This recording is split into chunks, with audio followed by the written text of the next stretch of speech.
So it's very important for you to actually have information about this. Why should you do something about hypertension? So this morning we'll have guests with us to talk about hypertension this morning, pertaining to the World Hypertension Day, meant to be, well, I say, celebrated or being sensitized to the population about on the 17th of May, 2025. All right, we have the focal person of non-communicable diseases, NCDs, Anambra State Ministry of Health, Adako Ego. It's good to have you in the studio, Adako. Thank you. Good morning. You're welcome.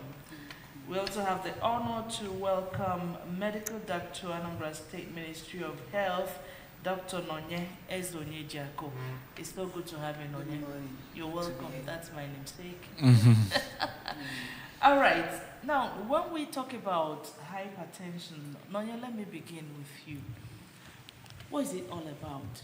Tell us what is all about hypertension. Okay, when we say hypertension, it means another name for it is high blood pressure. So it's the pressure at which the blood flows through the arteries in the body. So the pressure at which it hits on the vessels, on the walls of the vessels as it flows. So it's expected to be at a normal pressure by which the blood is expected to flow, which is usually 120 over 80 millimeters of mercury. So, but when we now say there is a high blood pressure, which is hypertension, it means the pressure at which this blood is flowing through those arteries has increased to about more than, once it gets to 140, once it gets to 140 over 90, once it gets to that value and above, then we'll say the person has high blood pressure. Yeah, so that's how it's diagnosed. Okay, now there are some times some people may just wake up and check the pressure, and there are sometimes people may just go out after the day's hustle, come back and check it immediately. Which time is best to check your blood pressure and get accurate measurement? Okay, just like the theme of this year, which is about measuring accurately. Measurement of high blood pressure, it has to do with time, which not really about whether it's morning or evening. It's about before it's measured, there should be some amount of rest the client is expected to have got. Say 5 to 10 minutes rest. Maybe be it in the hospital, be it at home. So even if you've gone through the day's work and you want to now check your blood pressure, you're expected to be at a place and have some rest before it, for some time before it's checked. And then while it's checked, there are some positionings that are expected to, the person measuring the blood pressure is expected to be in, to be able to get it accurately. There is a positioning of how the hand should be. There's a positioning of how the client being checked should relax and be comfortable in a chair. There's a positioning of how the legs should be. There's also about the person, maybe if you're pressed, you're expected to, maybe you should have gone to ease yourself and be relaxed, because those things can affect the accuracy of the values you get. You're expected before the blood pressure is taken that maybe 30 minutes before then that you shouldn't have had maybe caffeine, maybe you shouldn't have smoked or any caffeine or nicotine. You're expected to not, it should not be in your system 30 minutes before it's checked. These are things that affect the accuracy of the blood pressure. All right, let's look at the report by the World Health Organization as at March 16, 2023. They said an estimated 1.2 billion adults aged 30 to 79 years worldwide have hypertension, mostly in most two-thirds living in low and middle income countries. So why is this stat? Why do we have this number, Dr. Adako? Okay, so actually in Nigeria, let me start from our own country. So the most recent survey says that the prevalence of hypertension is 28%. So come to Anambra here, we had a survey a campaign that was flagged up by His Excellency. That was 2 years ago in all the general hospitals and the clinics that are owned by the government. So the findings from that prevalence is still saying similar, is still giving us similar results from the Nigerian prevalence, which we got 28%. Then to still tell us that this is also in line with the true picture of what we had a research last week Saturday in one of the ministries, and funny enough, we're still getting almost the same number of prevalence, which is 28.5. So which is still not far from what we have already. And to show you that this prevalence in the states, rhyming with what we have at the national, is really affirmation that a lot of people are not aware of this, because from that percentage we got, we were able to also disaggregate it to the number of persons out of those persons that were found to be hypertensive that knew about it and those that did not know. We also discovered that a good number of them too are not even aware.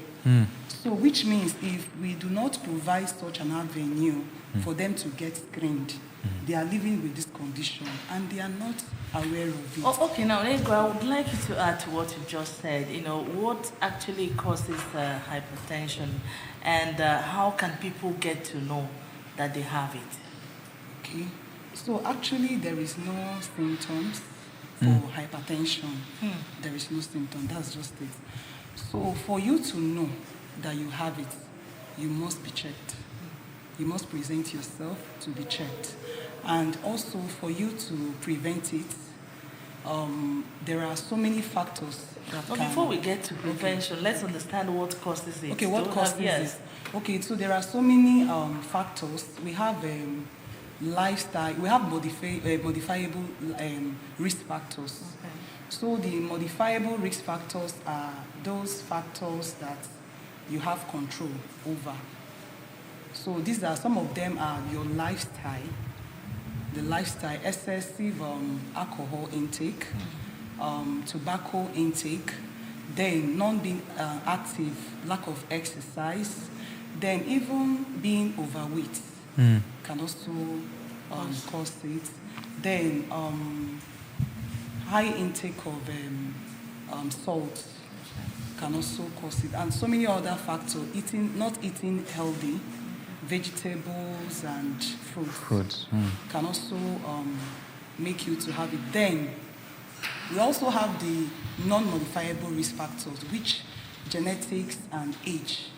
So once a person begins to age, there is that tendency that that person can develop hypertension. So there's nothing you can do about age. Does it have anything to do with stress?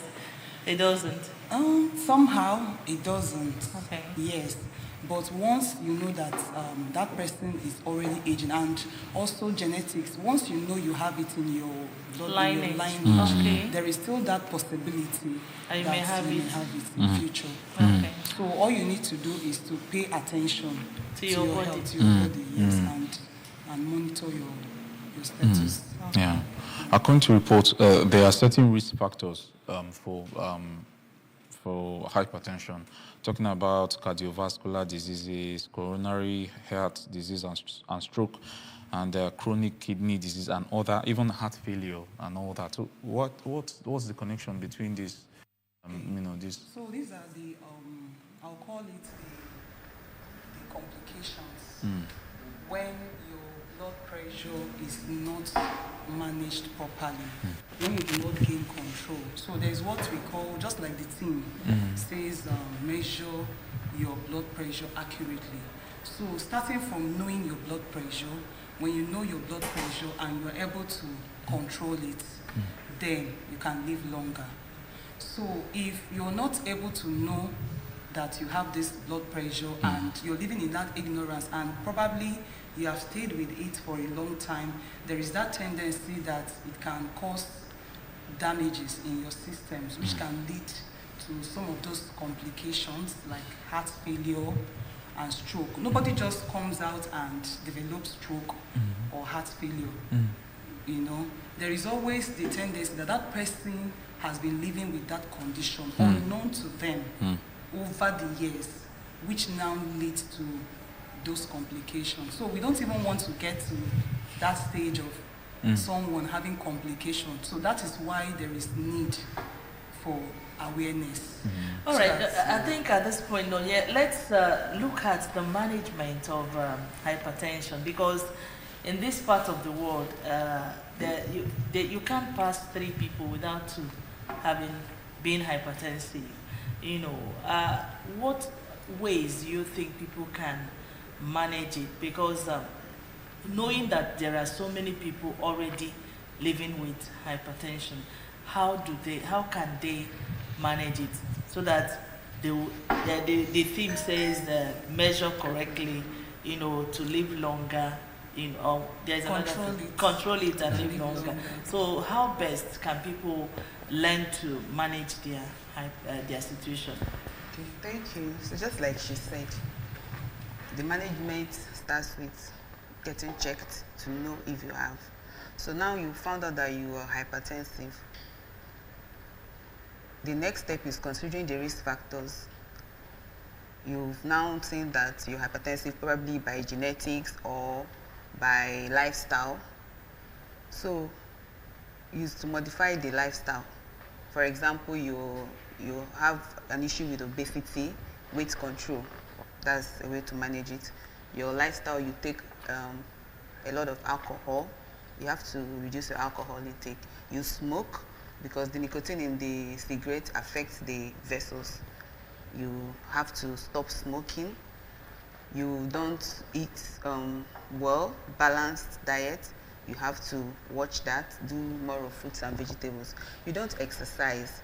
You have to exercise. Actually, the WHO has it that the recommendation is 30 minutes every day for at least 30 minutes. No, it can go more than 30 minutes.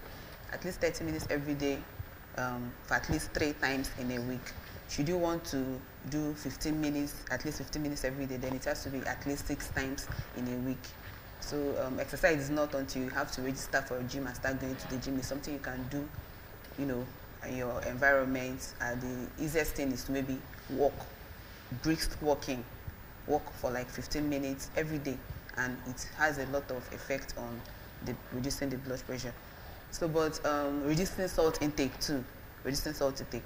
Avoiding excessive use of salt, because most times these are our fast foods that we eat these days usually have a lot of salt in the preservation and all that. So do more of cooking of your food to ensure that you're eating fresh food.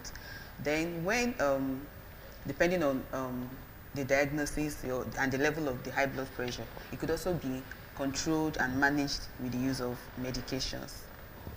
Do we also consider third-party smoking? Because yes. Sometimes most of us here don't really understand that is equally smoking in the real sense of it. It is. Third-party smoking is equally smoking, because, you know, eventually everything going into the lungs of the person smoking, you in the environment is also getting the same thing, so it should be avoided. All right, let's look at the numbers. According to reports, we have about 1 billion people around the world with hypertension. So should we say it's gradually becoming a pandemic, or it's a pandemic already? This is as at 2020, we had about 1 billion people having hypertension. It is really. It is. It's something worrisome. It's something worrisome. It's almost, as I said, globally. Okay, so it's a pandemic, really. So what can be done? So what can be done is especially this awareness, something like this awareness that we are creating now, for people to know, for people to get checked, and then manage it. All right, you're watching Good Morning Anambra show, in case you're just dropping by, and we are talking World Hypertensive Day, which will be celebrated globally tomorrow. But we're here to let you know all that you need to know about hypertension. And of course, you can actually live long with hypertension if you already have it. So draw closer to learn what to do and what not to do so that you live longer. We take a short break here. Let's feel the pulse of the masses. We'll be back.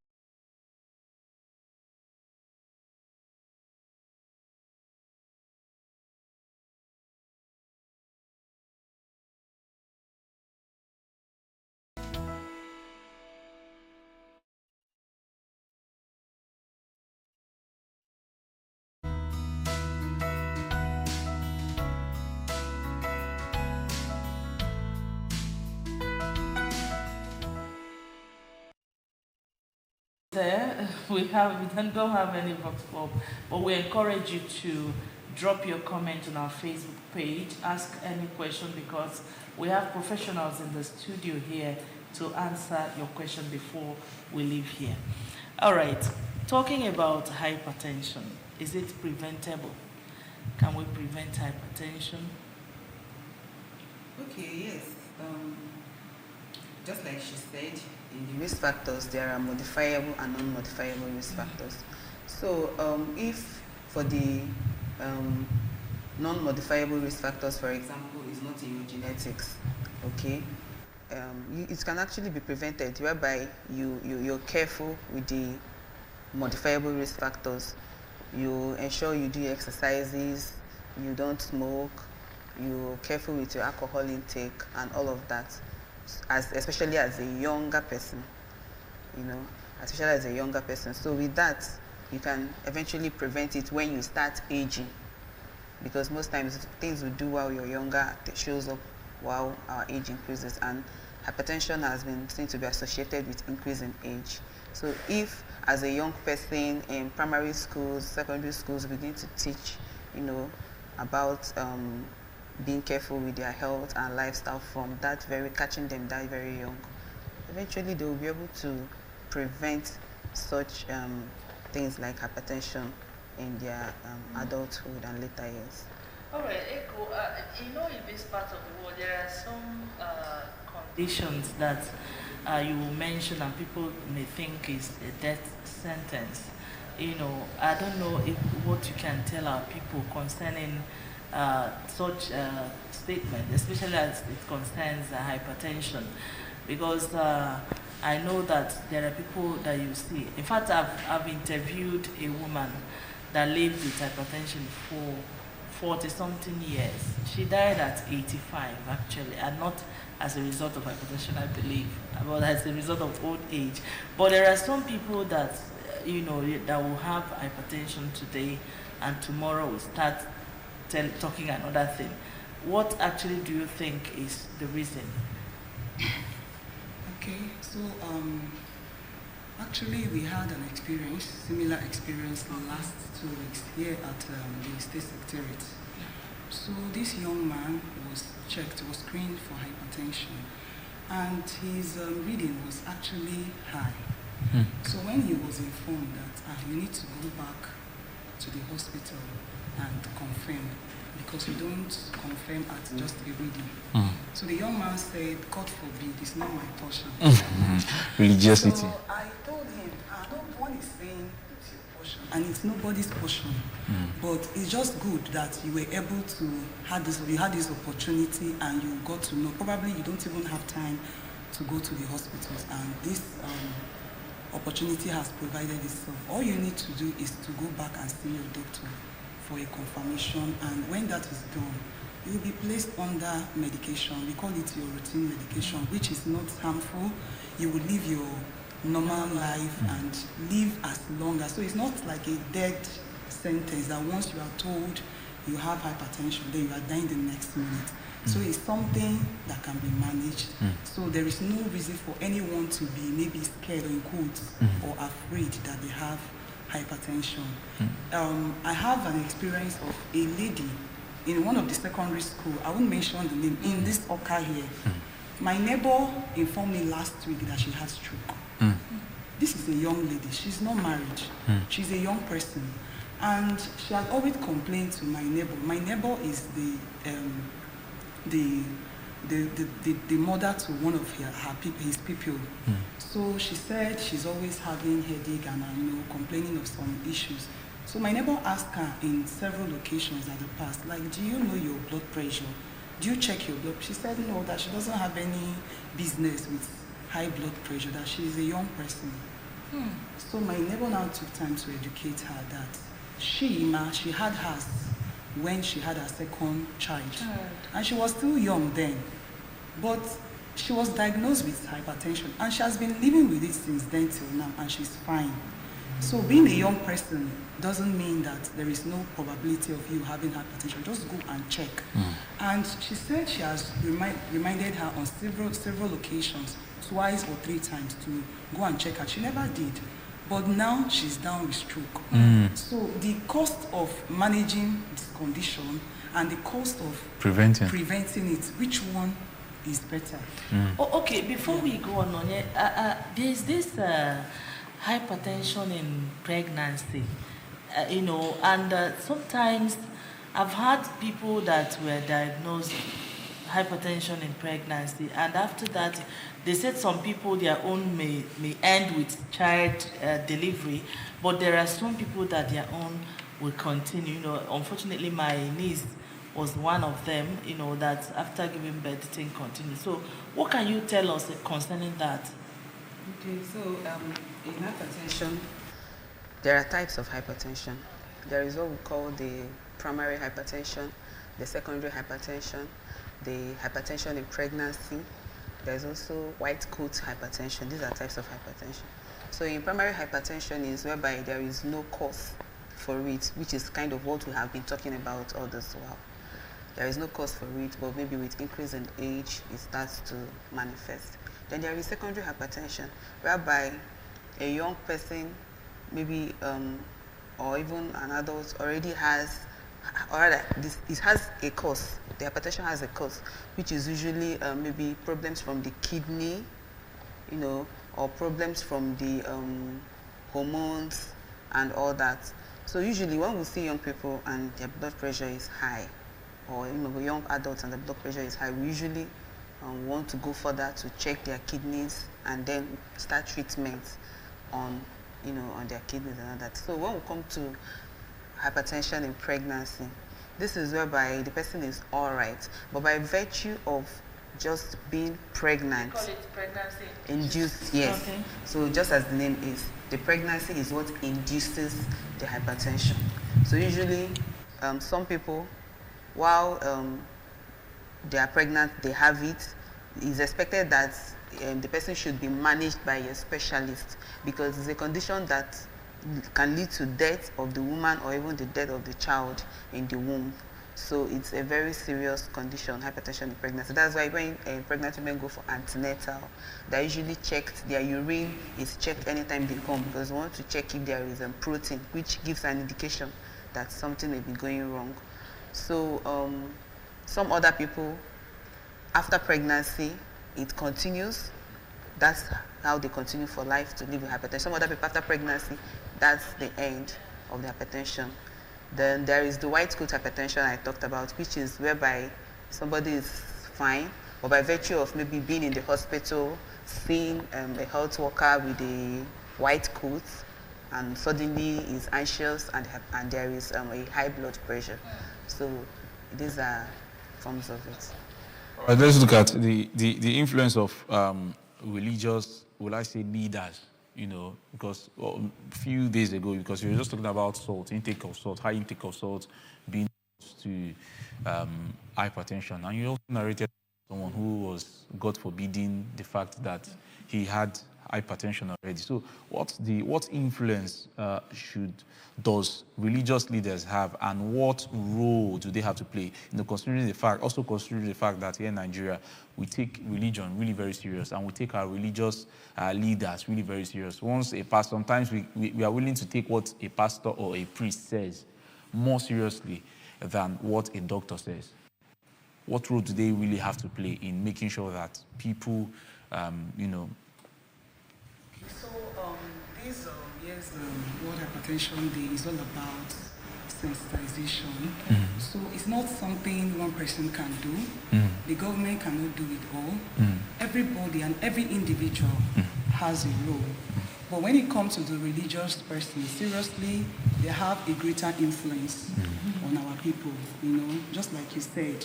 You might tell a doctor or a health professional can tell an individual, probably there is an health outreach to come and participate. You will see them, they will tell you they are fine, they are okay. But once this news or this announcement is coming from our religious leader, the priest and the pastors, everybody will take it very seriously. So we want to use this opportunity to encourage our religious leaders to remind their congregation to know their blood pressure. Actually, we are on a campaign. I'm just coming to whether you will visit churches, Okay, so actually, we have a campaign that is ongoing. It has been ongoing. And during these campaigns, we visit churches, we visit schools, we visit marketplaces, even offices. So whenever we have this, our team come around the church premises, let's give them the support they need. Because when we get the support from our religious leader, we will go a very long way. The sensitization will be very small, especially for us here in the East. Okay. Now, let's go back to the theme for this year. That's measure your blood pressure accurately, control it, live longer. I want to go to the area of these equipment that are used in measuring blood pressure. In Nigeria, I think it has become a business that people sell those material. Even I know somebody that is not a medical person or does not stay in the market or work that is selling it. So which of these equipment work finer? There is this one that doctors use in their office that is long, but there is this digital one. Sometimes you measure now and it give you a different result. Measure in the next 2 minutes a different result. So which one do we use to get accurate measurement? Because that's the bone of contention. Some people may measure and it tells them it's low. Some people may measure, it tells them it's high. Some people it tells them it's normal. So how do we, which of the equipment do we use to get correct or accurate? Some measure in their homes. Some have some chemist shops around that they can just walk in and measure their, their blood pressure. So which one is better, doctors in the studio? Okay. So for the blood pressure measurements and equipment, the one you're saying is long. That's all. Let's again on the theme: measure your blood pressure accurately, control it, live longer. What would you say informed the theme for this year? Okay, because you have to start with measurement, and not just the measurement. You have to measure accurately, not just you've measured accurately, and it's been found out you have blood pressure. You should measure regularly, and then you should control, because some people they already know they have blood pressure. But they are taking the medications, but they're not taking it as they should take it. Thereby, they are not achieving the control. Because when it's not controlled, that's when it tips over to those complications we talked about. But whereby you have blood pressure and you're taking you're modifying your lifestyle, you're taking your medications as the case may be, it's going to be controlled. So with that, you can live a long life, though with high blood pressure, but then because it's controlled, you can live a long life, free from every complications. All right, now, Ego, can we go to your activities? You have some activities to mark this year's World Hypertension Day. Could you let us know how it is going, whether it has started, when it will start, and how you're going about it? Okay, so today our being here is part of the activities that was planned for this year's sensitization. Then we also have a planned press briefing that will be done by the Honorable Commissioner for Health. That will be next week, Tuesday. And once that is done, we had a planned road walk. So during that road walk, we're going to sensitize the Anambra we're going to distribute flyers that have some tips there where they can get to know more about the risk factors and how to prevent hypertension. Then we also planned an outreach screening for all the civil servants in Anambra. Hey, tell us. So we've done a letter to the head of service, Okay. yes, notifying her and seeking her permission to grant us access to all the government facilities in the state. So from Tuesday, Wednesday, Thursday, we'll be having our team in all the ministries checking for blood pressure and Now, for that work, can anybody join you, or is it only for doctors? the work is not for medical doctors, it's for everybody. In fact, we even encourage everybody to be part of to it. be part of it, even if you're not in the team, but on your own, just make it, just like she has said earlier, make it a habit to have a walk. So, but this walk now, because we plan to walk from the secretariat to Ikoka and back to, we are not using any bus, we are walking, we are trekking. To And it's show the actually importance fun. of exercise, To show the yeah. importance of- We are actually having fun during this time, and it makes you feel light and healthier. So we encourage everybody to join us. The walk is going to start by 9 a.m. immediately after the press briefing at the Secretariat complex.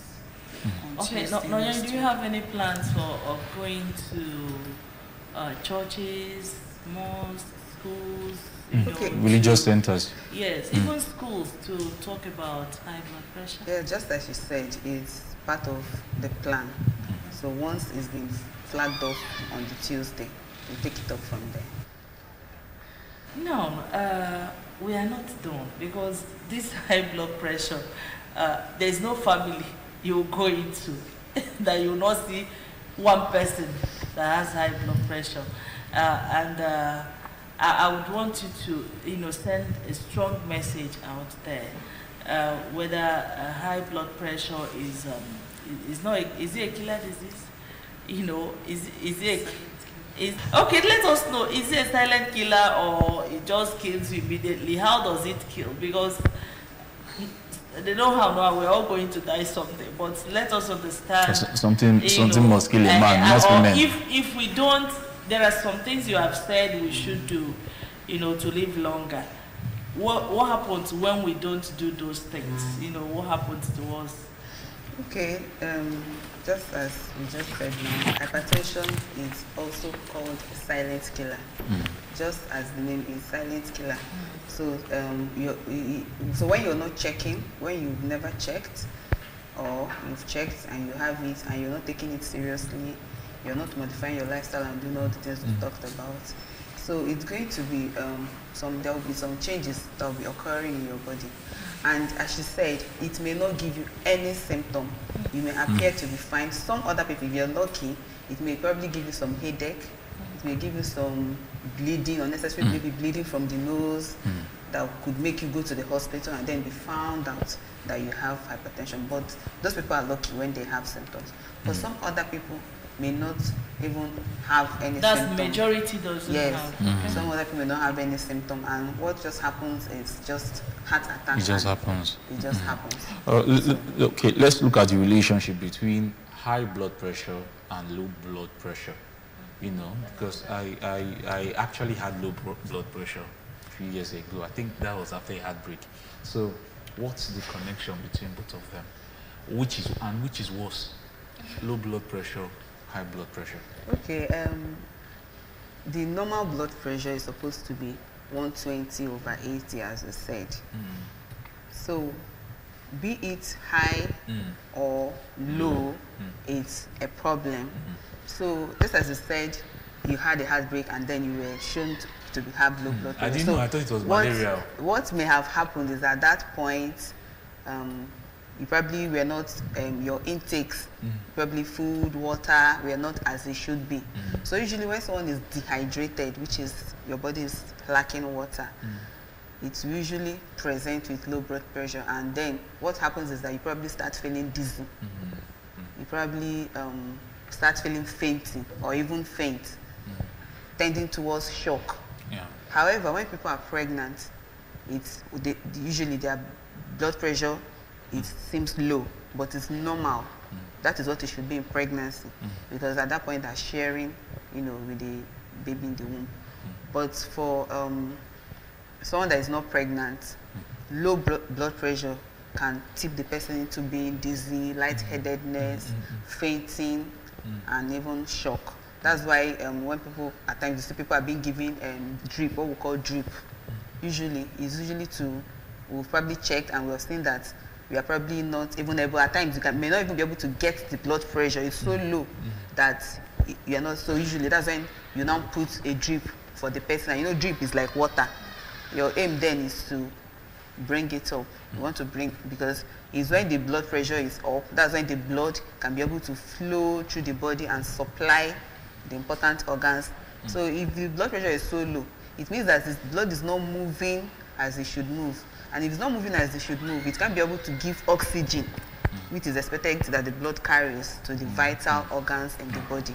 So low blood pressure is also a problem. But when you are taking water and you're hydrated, then you far from low blood pressure. For people that have not gotten high blood pressure, that their blood is still normal, is there anything that you can do, or any lifestyle that you can just keep living so that you avoid or prevent getting it at all? Is there anything one can do about it? Yes, the lifestyles that we talked about. Yes, the person should continue with doing your exercises, taking more fruits and vegetables, watching your weight,